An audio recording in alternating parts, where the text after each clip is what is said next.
Hello guys, ये Dubai के डेरा city centre है और ये बैक साइड पे इसके दुबई कोर्ट है जिधर मेरी आज तारीख थी।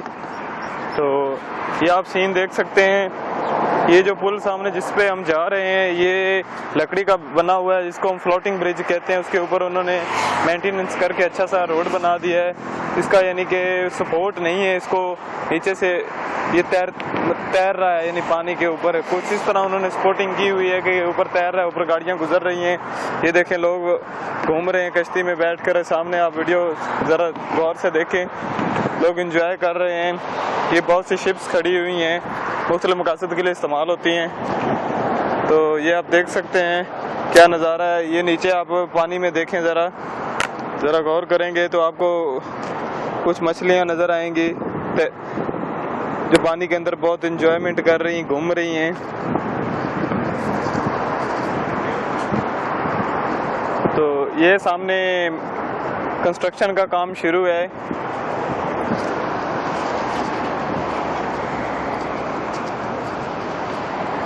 बहुत ही अवैसम माहौल है इस जगह का। काफ़ी टूरिस्ट इधर घूमने के लिए आते हैं और एंजॉयमेंट करते हैं।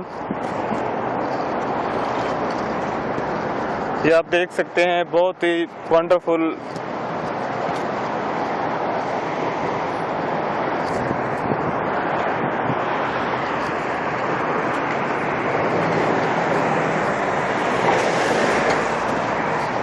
ये सामने जो आपको बिल्डिंग नज़र आ रही है, ये बुर्ज खलीफा के बाद सेकंड नंबर पर ये है।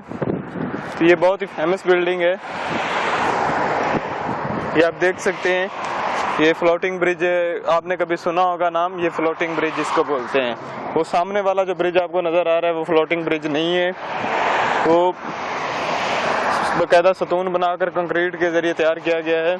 ये फ्लोटिंग ब्रिज है, ये कंक्रीट के ज़रिए तैयार नहीं किया गया है, ये पानी के ऊपर तैर रहा है। ये आप ज़रा गौर करें, ये जो सामने कंस्ट्रक्शन का काम हो रहा है, इस बिल्डिंग को उन्होंने जैसे कोई बड़ा टाइटैनिक बेड़ा या इस तरह का कोई सिस्टम होता है, इस तरह उन्होंने बेड़े की शक्ल बनाई है। तो ये इन्होंने 4 से 5 बिल्डिंग्स उसी शेप की बनाई है, जैसे कोई पानी में जहाज़ जा रहा हो, पानी वाला बहरी जहाज़ जिसको बोलते हैं हम।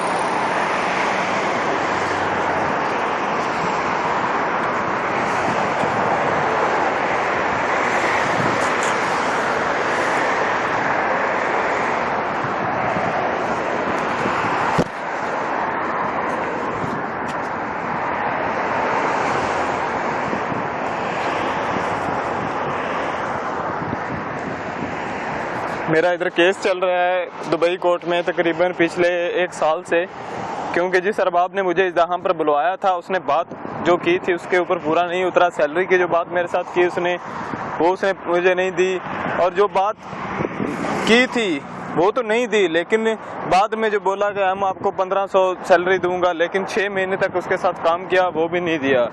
तो इसकी वजह से मैंने उसके ऊपर केस डाला है कि ये मेरे साथ इसने नाइंसाफ़ी की है। तो पिछले 1 साल से मेरा केस इधर कंटिन्यू है। तो अभी फैसला मेरा हो चुका है पिछले 6 मंथ से, लेकिन वो पैसे देने के लिए मेरे को नहीं आ रहा, छुपा हुआ है इधर उधर।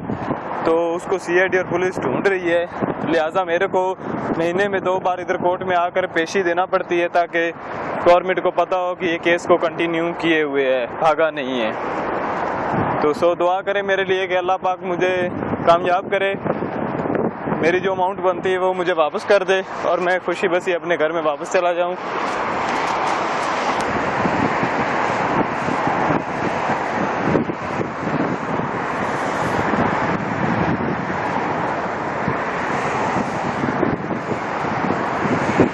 मैं इस जगह पे कंस्ट्रक्शन फील्ड में काम करता हूँ। एज अ फोरमैन आया था, बाद में काफ़ी वर्क किया, मेहनत की, लेकिन सिला कुछ भी नहीं मिला। तो यहाँ पे आपको एक बात मैं बता दूं कि जो लोग भी है, किसी का कोई ख़ास एहसास नहीं है, हर किसी को पैसों से मतलब है, तो कोई किसी का इधर नहीं है। सो जो भी आए, कम से कम मेरी उसको यही राय है कि उसके पास या तो बहुत ज़्यादा नॉलेज यानी वेल एजुकेटेड होना चाहिए बंदा, या उसके पास एक अच्छा सा हुनर होना चाहिए, इसमें उसको अच्छी महारत हासिल हो। यानी कि फरलू हुनर नहीं होना चाहिए, पंजाबी च कह लो, ठीक है। हुनर ऐसा होना चाहिए कि उसको अच्छी तरह से जानता हो, उस हुनर की बेस पे वो किसी को भी सेटिस्फाई कर सकता हो और अपना काम अच्छे तरीके से लोगों को करके दिखा सकता हो, तब वो कामयाब है। तब वो 150 से लेकर 200 तक पर डे कमा सकता है। तो अगर वेल एजुकेटेड होगा तो उसको अच्छी जॉब किसी न किसी कंपनी में मिल सकती है। अगर वेल एजुकेटेड नहीं होगा और हुनर भी उसका अच्छा नहीं होगा तो उसके लिए इधर बहुत प्रॉब्लम्स हैं।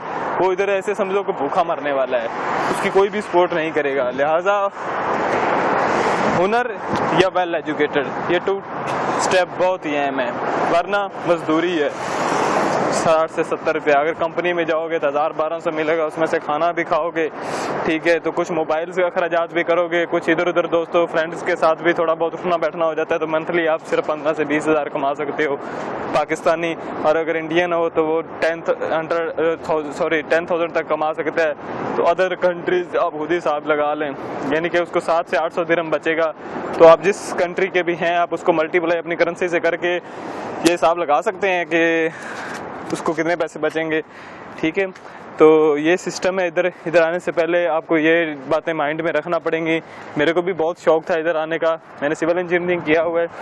इसके अलावा मैसन का टोटली काम भी मैं जानता हूँ, अपने हैंड से कर सकता हूँ। मुझ पर ऐसे दिन भी आए थे, ऐसा हालात भी आए थे कि हर तरफ से मैं मायूस हो गया था। तब मैंने कांडी और हथौड़ी उठाकर तकरीबन 4 माह 5 माह तक ये वर्क भी किया। 130 रुपये 20 रुपये पर डे के हिसाब से कमाया। तो जो भी प्रॉब्लमें थी वो सॉल्व की, ठीक है। उस हिसाब से तकरीबन मैं 1 लाख के करीब पहुंच जाता था। अखराजात निकाल के 50-60 हज़ार रुपये कमा लेता था, ठीक है। तो मैंने वो अपना बुरा वक्त निकाला तो अल्लाह पाक बेहतर करता गया, रास्ते खोलता गया। तो आज मुझे प्रॉब्लम नहीं है। तो आने वाले हालात और भी बेहतर हो जाएंगे। मेरी वाक़फ़ियत दिन ब दिन बढ़ रही है, अल्लाह का शुक्र है। मुझे अभी 1 साल इधर हो चुका है। तो कोई भी भाई अगर इधर आए, उसको कोई भी कानूनी प्रॉब्लम हो तो आपका तोफैल भाई आपके लिए फ्री ऑफ कॉस्ट काम करेगा, आपके साथ चलेगा, आपको हर तरह की सपोर्ट करेगा केस के मामले में। मैं लॉयर नहीं हूँ लेकिन तजर्बा हो गया है धिक्के खा कर।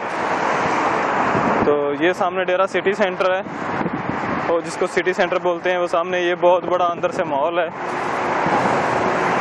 बहुत बड़ा मॉल है। इसमें हर कैटेगरी की चीज़ें मौजूद हैं। तो ये इधर कंस्ट्रक्शन वर्क आपको पहले भी दिखाया है, कंटिन्यू है। तो ये है दुबई का माहौल। तो आज के लिए इतना ही काफ़ी है। मोहम्मद तोफैल को इजाज़त दीजिए। अल्लाह निगहबान।